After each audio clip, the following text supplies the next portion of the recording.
Thank you. Delighted to welcome Sally Flatteau-Taylor, who is going to be telling us about the real importance of Whole Family Project as part of the Maypole Project. Thank you very much.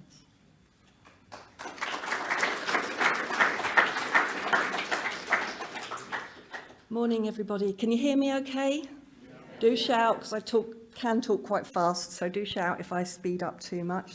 First off, thank you to Tonya and team BBS Clinics, who I've been working with for over a year now, and to be invited here this morning is great. This is my first BBS conference. I'm really pleased to be here. Coming from the Maypole Project, which I will explain slightly, but my job this morning isn't really to talk about the project as such, but what is the importance of whole family support. My background, I've come from a background as a counsellor of second training and doing research into whole family support when a child or children in a family have complex medical needs. And we work right the way through, so for all ages. And the project started off as research, has been written up, and I'm also still a practicing counsellor and supervisor trainer. So when I looked at whole family support, I actually came up with one word really, which was wholes. More than whole family support. There seem to be, as has been spoken about before, quite a lot of gaps in services, and there's the whole family life that can be affected, and the gaps that can occur. So I want to start looking at some impacts. I'm just going to digress slightly. Does anyone here watch Line of Duty? Yeah, this is not a spoiler for Line of Duty, I promise you, so you can carry on listening. Don't la through this bit. But a key line I heard, at AC12 we have a UCO in the OCG and we need an ARV at the ready. Make any sense to anyone? Makes sense to people who know the programme, they know the culture of the police maybe. I watch the programme, I love it, I still get lost from time to time. But it's the fact that we have to get into that language and to an extent that culture, because within each area of our community there are different cultures and different languages, which has been talked about quite a lot this morning. So carry on enjoying the programme. As I say, this isn't a spoiler for what's going to happen. I have no idea. But applying this now then to what happens to families. And again, I know I'm speaking to you all, you're all families, so, and everyone's experience is so different, so forgive me if I'm just telling you exactly what you know. But the disjoint that can happen can start with communication, in my view. It can be a really tough job to get your head around what the different names are, the medicalised terminology, and sometimes those acronyms that are used. But I mean, I actually use BBS a lot as an acronym, as you do here, because I have to confess, I do find it difficult to get all the words of the syndrome together. So BBS for me makes things easier. But people outside here wouldn't necessarily understand if you went and said, my child has BBS, or my adult child has BBS. So that can create a separation for all of us working in the area of living with a child with complex needs. So as time goes forward, and excuse me also reading notes, otherwise, I will talk for England. Yeah, it's true. Communication is one really important area of a world that for some of you will feel like it's turned completely upside down when you start realising that a child or young adult or adult even has different things going on, which is becoming to be, as I say, can be disjointed in itself because different professionals are looking at different aspects and maybe not bringing it together and knowing it as the syndrome of BBS. So life can turn upside down as there is that new language. There are the communications with professionals, with new people who come into your lives. And even within the family, because different people get different bits of communication at different times. Some people, and it's again been talked about just now, will want bits of information at certain times. Everyone wants to learn about things at different rates. New feelings come in too. You know, there are different feelings for different members of the family at different times. Some will feel immediately quite angry about everything. We'll go into campaigning, we'll Google search, as again, so many of us do. I do it myself. I'll Google that, and then I go, oh, I shouldn't have Googled that. And then you can be very much on your own going, oh, I've Googled it, and I've found all this out. No, I've got to make sense of it. I see it very much, and I often describe it like the effect of a snow globe. So you've got that beautiful snow globe, and you either press a button or you turn it upside down, and the snow all goes to the bottom of the globe. One of the very good reasons I haven't got a slide is because I think I'd probably make you all feel rather queasy if you looked at the picture that I did create, which was of the snow globe as it turned upside down. But if you think about it, that's how life can go. When you turn a snow globe back over again, all the pieces, all the bits of snow or sand or whatever's in that globe start landing. And everything in your lives will start forming a different pattern. Gravity is regained. So while, you know, some certain things are happening, people talk about feeling their rug's been taken out from under their feet, that gravity is lost. Put that globe gradually round the right way, gravity starts to be found again. The snow starts dropping down. But it doesn't fall at the same rate. It doesn't fall in the same place. It can be a comfortable place, it can be familiar, but it can be also very unfamiliar. So everything changes, and again, the way that everyone reacts to that, every family member will have that snow globe effect. It will be different for each of them. This is where in the past I've challenged sort of theories around loss and change that say things happen in a linear effect. They don't. They're all over the place.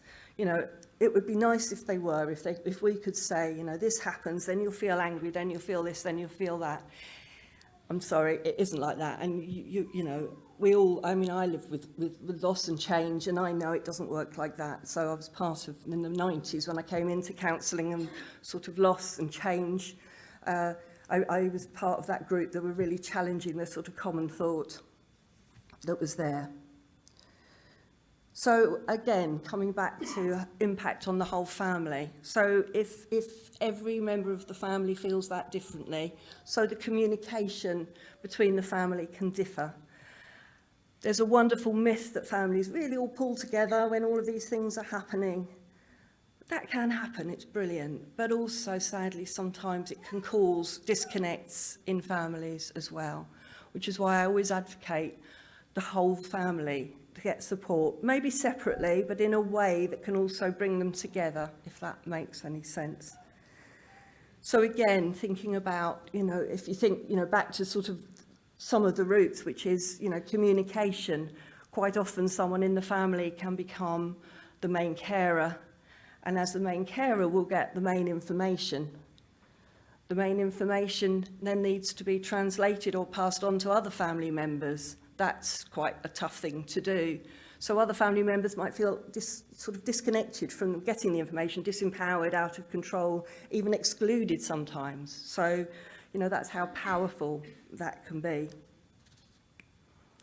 So again, it's important to look at how a whole service can be created that helps to bring families together from any point as well, because sometimes it's seen by professionals. Again, one of the gaps is we get, and I use professionals. I know there are professionals in the room, and there are, you know, lots of different people from different perspectives here. But we quite, at the Maypole Project, we quite often get people referring, sort of professionals suggesting referrals of families at critical times, at diagnosis, at change of treatment, at, you know, different awareness raising. Now, I drew my own very crude graph of this for a nursing team once, because what we found at Maypole is actually that at the time of diagnosis, at the time of change, at these different times, it's really, really busy for the family. They're busy getting their heads around something new that's happened to them, something new that they're learning, some new treatments. So it isn't a time when they'll necessarily engage in family support. Yes, they'll maybe want to know someone's there, but it's often in the quietness afterwards, when things go quieter, there is no practical, you know, work being done. Then the feelings come rushing in.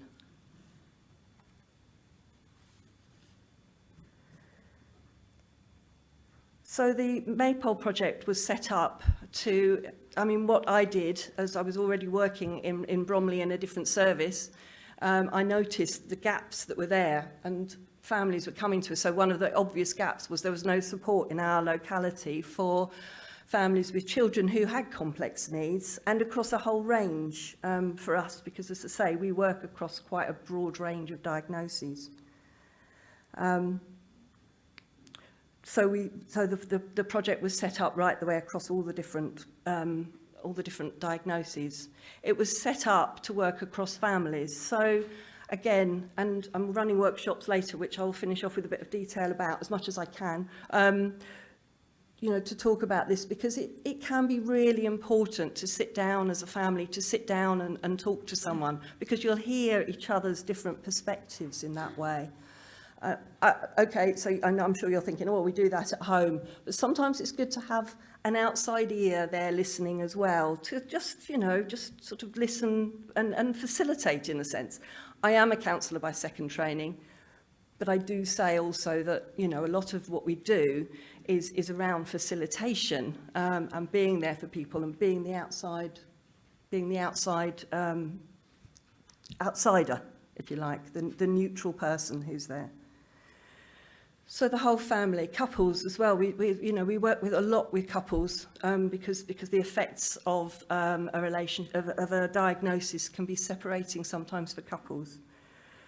One of the families that we work with talked about the project as being the glue that holds our family together, and that puzzled me. She said this in a public speech right at the end, and I thought, okay, what glue? Am I a glue? Are we a glue? Because we have a small team, and I realised what it was that we have different ways of working around a family that may be separate, but it gives other members of the family time and space. I think these conferences are absolutely marvellous for everyone to get together, that you've got that time and space to talk, and in different settings as well, the children going out on activities. Another of the gaps that BBS is very creatively filled as well, just sort of going back a step, are the clinics themselves, where, actually they're bridging the gap between the medical world and the social world and the lives that, that you're going on to. They help you take that information and digest everything that you're getting at clinic. But the children who are affected wonder what's happening. Sometimes they know what's happening, sometimes they don't know. Brothers and sisters equally, we do an awful lot of work with brothers and sisters, because again, sometimes they can feel not included in all of the information. Sometimes they can be really scared and protective of their sibling, and sometimes, they're very scared for themselves because they don't understand all of the impacts and everything that's going on. The other important thing for an organisation, I'm talking about Maypole, but this is, kind of guidelines, the things that you could look for in your community. I'm sorry, where am I with time? Am I? Oh, 2 minutes, okay. I can see it out the corner of my eye, but I couldn't quite translate what was happening. I was missing it, okay. The sort of things to look for in your community is one where there's an organisation that could stay alongside you. They're not prescriptive. They may offer counselling. 6 sessions is great, but it may not be what you need. It may be that you need something that you can dip into in and out and have a relationship going forwards as you go forwards, as you grow and develop as a family. An organisation that helps you be in control of your own support, so that you can tap into it when you want, rather than someone else having to refer into you.